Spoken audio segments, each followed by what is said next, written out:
اچھا، اس کا ایک خاص واقعہ جو ہے وہ یہ ہے کہ جس وقت سرکار مدینہ پاک میں داخل ہوئے اسی آبادی میں، تو اس وقت بڑے بڑے سردار جو تھے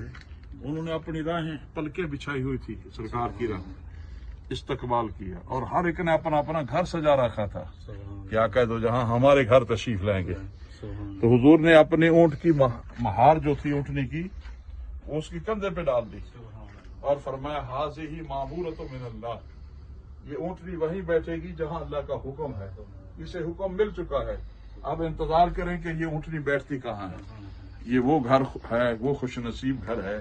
جس کے باہر آ کر اونٹنی بیٹھی، اور حضور سید کائنات تاجدار مدینہ سر قلب و سینہ پھر اندر داخل ہوئے۔ جس وقت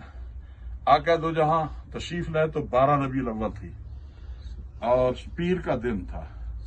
امام الانبیاء تاجدار مدینہ کی تشریف آوری